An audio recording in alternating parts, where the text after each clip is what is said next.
भोपाल तो अपने आप में एक शहर हॉकी का ही था। हॉकी का मक्का भी कहा जाता है इसको, और हॉकी नर्सरी कहा जाता है। हॉकी हिंदुस्तान की नर्सरी। इस शहर में इतनी हॉकी होती थी जो आज हिंदुस्तान में नहीं होती है, पूरे मुल्क में नहीं होती होगी।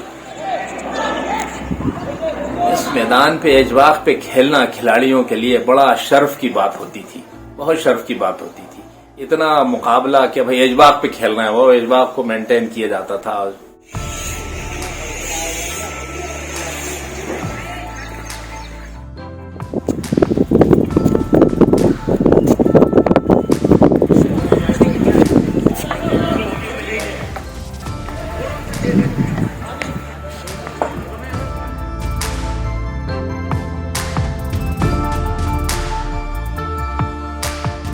जैसे मैंने कहा कि वजह एक तो झगड़ा था, जो झगड़ा चल रहा था कि दो एसोसिएशन पॉलिटिकल थी, लोकल पॉलिटिक्स बहुत ज़्यादा थी इन्वॉल्व। तो उस दौरान बच्चों के जो माता पिता थे, जो भी पेरेंट्स थे, उन्होंने अपने बच्चों को थोड़ा सा दूर करना शुरू कर दिया। और सबसे बड़ी वजह मुझे लगता है कि ये था। और हमारी टीम जब दो टीमें नेशनल में जाती हैं, तो नेशनल में जब सिलेक्शन शुरू होता है वो क्वार्टर फाइनल के बाद होता है। तो हम क्वार्टर फाइनल नहीं पहुंचते थे, और दो टीमें जब विवादित टीमें जाती हैं तो लोग उस पर ध्यान भी नहीं देते। सबसे बड़ी मुझे वजह ऐसी लगती, क्योंकि हमारे पास और भी प्लेयर थे जो खेल सकते थे, आगे जा सकते थे।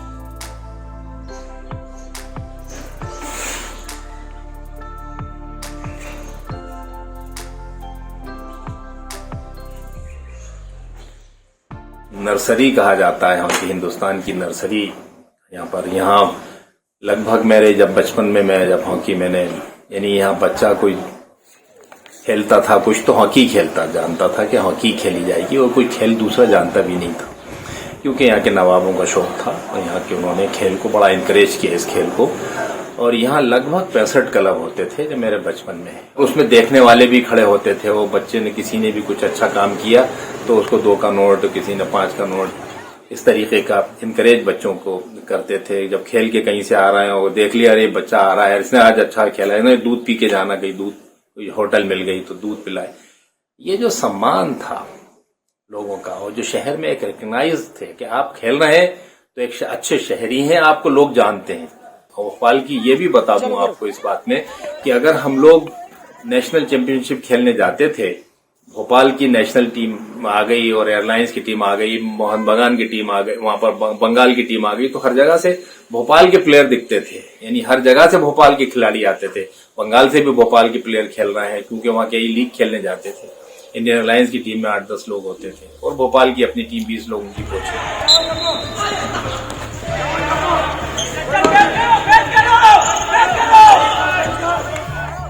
इंफ्रास्ट्रक्चर हमारा ऐशबाग स्टेडियम एक अपने आप में इकलौता था, और कुछ मैदान थे, पुलिस ग्राउंड का मैदान था और ऐशबाग स्टेडियम था।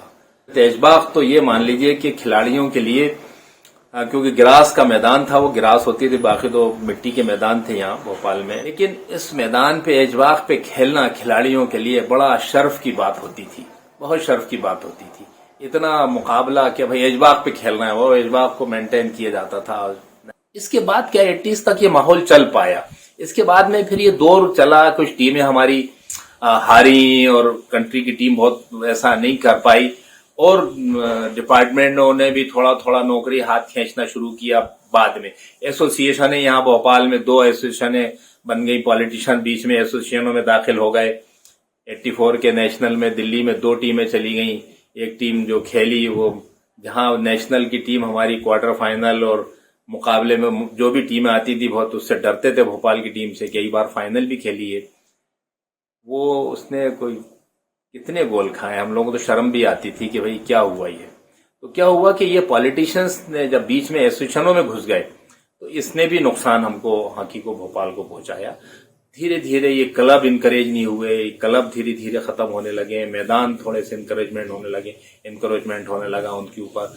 तो ये खेलों को धीरे धीरे ये चीजें खत्म होना शुरू हो गई। इसने बड़ा नुकसान किया। We are truthful, unafraid and independent because of you. Now you can help our reporting from the ground. Go to thequint.com, click Become a Member tab, choose a plan and pay. Because the truth is worth it.